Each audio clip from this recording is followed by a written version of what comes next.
Hi guys, it's me, Jana Marie, and for today's video, pupunta po kami ng Santa Lu para i-celebrate ang birthday ni Jusan. Actually guys, nung 14 pa yung birthday niya, pero dahil busy siya sa studies niya, may pasok sa school, and si Kyla ay may pasok din sa work, so hindi kami nakagala. So ngayon na kami gagala.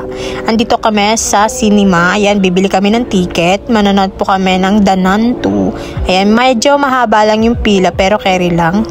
Ayan o, ticket namin. So, before kami pumunta doon, bibili lang kami ng pagkain and inumin rin. So, ayan, may mga nakita kaming giant. Ayan o, cute giant. So, ito yung binili naming fries. Yung pinakamalaki na yung binili namin para sa aming tatlo. And carry naman, kasya naman siya guys. Tsaka busog din kami. And then ayan guys, medyo na late lang kami ng ilang minutes kasi nga matagal na luto yung fries and medyo marami din bumili pero carry lang. So ayan, papasok na kami.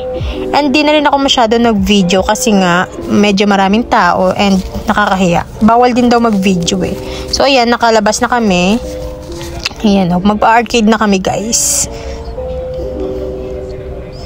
And then, ito yung papuntang CR sa arcade, diba? Akala mo mala Japan, pero pa-CR lang talaga yan, guys.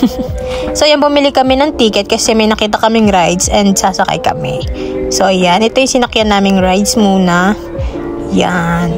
Nakakatuwa lang. Sulit din yung 50 pesos dito, guys. 50 pesos pala per head dito. And, ayan, sulit naman. Nakaka-enjoy. Naka-3 ikot siya. Ay, may papikit-pikit pa, diba? Parang timang, nakapikit pa yun, no?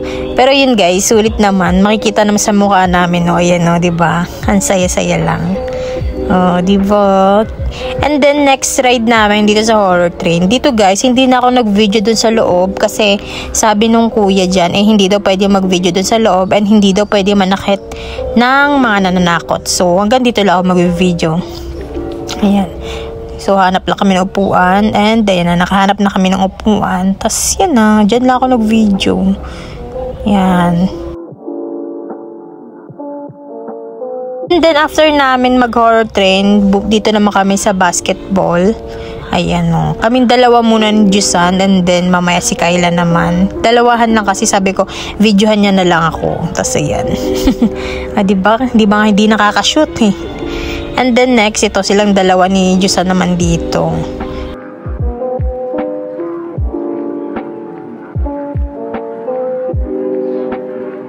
So ito guys, nagtatry akong kumuha dito ng premyo, ng prize. Alam niyo basta yun, pero hindi ako nakakuha niyan.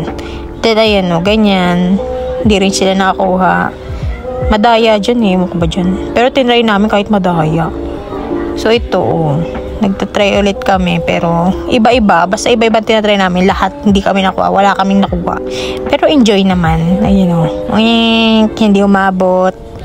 And then, ayan. After namin sa arcade, pumunta na kami dito sa National Bookstore kasi bibili daw si Jusan and si Kyla ng mga gamit nila for school. Tapos bumili na rin ako ng ballpen. Tapos ito guys, so napakamahal niyan. Pero okay lang kasi magagamit naman ni Jusan. Tsaka kailangan niya daw eh.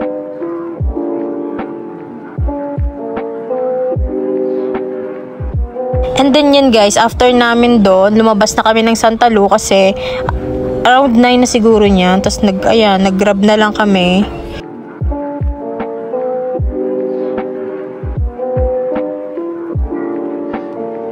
Take out na lang yung mga pagkain sa mall. Hindi na daw pwede mag-dine in. So, yan, pumunta kami doon sa The Pares. The original Pares ata yun.